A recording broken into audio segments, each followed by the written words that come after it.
Hello and welcome to the third video for the 2023 season. The first play is a block below the waist. So let's recap the rules. It's a rule 916. So for team A players, for a lineman, they have to be completely inside the tackle box. Tackle box is defined from snapper, guard, tackle to each side. For team B, we have the player who is allowed to do a low block must be inside 1 yard of the line of scrimmage, stationary, and it needs to be at the start, so directly after the snap. So on this play we watched a tight end, which isn't inside the tackle box.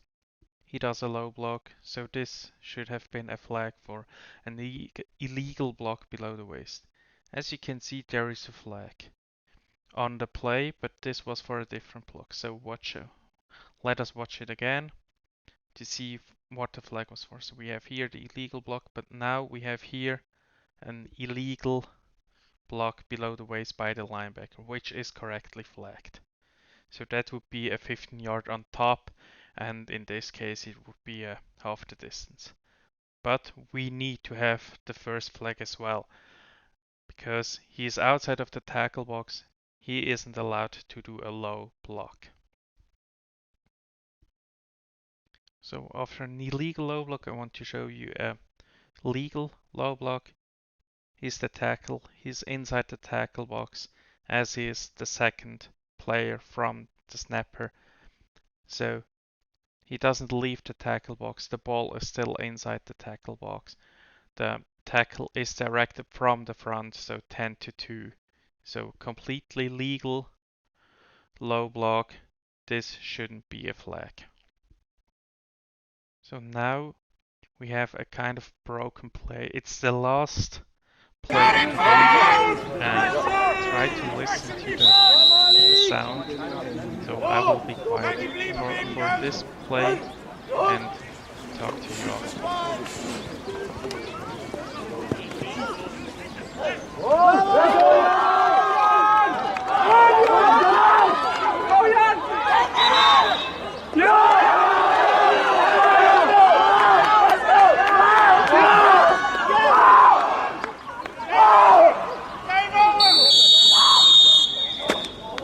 We have 2 points in this play I want to lay the focus on.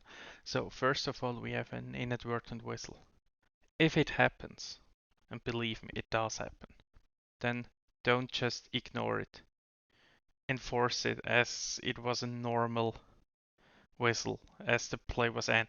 We have options after that play. So the second one is here an illegal forward pass. Be aware of it. It can happen everywhere on the field. So the ball is catched beyond the part where it's thrown. Since we are over the line of scrimmage, we should have a flag here for an illegal forward pass. Play number 3 is an illegal formation. So as you can see, we start here with a motion. Then we have 1, 2, 3, 4, 5 players in the backfield. So this should be a flag. Here we have a flag for holding. So in the rule book about motion says one back may be in motion, which is here, and the player who goes in motion may not start from the line of scrimmage unless they first become a back and come to a complete stop.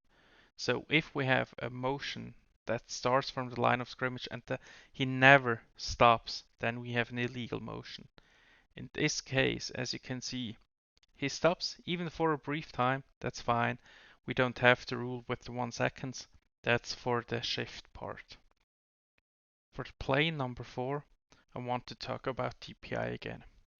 We have here a DPI, which wasn't flagged. So we have the roll up from the quarterback, throw. The cornerback doesn't even look at the receiver.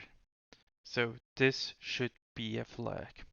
So let's watch it again and stop the play right here to who have good seen. We have the back judge who have pretty good angle. We have the short wing who have a good angle to that play.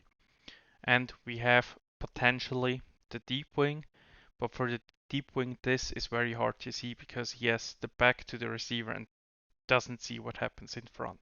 But back judge and short wing, in this case, I want that you help. So this flag can also be thrown by the short wing on this side, so that we don't miss the obvious calls. So watch it again. We have the rollout, we have the long deep, and here we see clearly an interference. So this should be a flag. Here in this play, we don't have a DPI. Even the contact comes way early, it interferes in. Why we don't have it? Because players of either team legally may interfere beyond the neutral zone after the pass has been touched. And in this case, the ball has been touched. So this, even if it's an interference, this is not a DPI. So we could still have a personal foul if it's a hard foul. But because here the ball is touched, we still have an interference, but it's not a DPI. So be aware of it. If we have a touch ball, there can't be any DPI. So this is the last play for this video. Thanks for watching. Please subscribe to the channel, and if you want to join the Discord, if you haven't already, just let me know.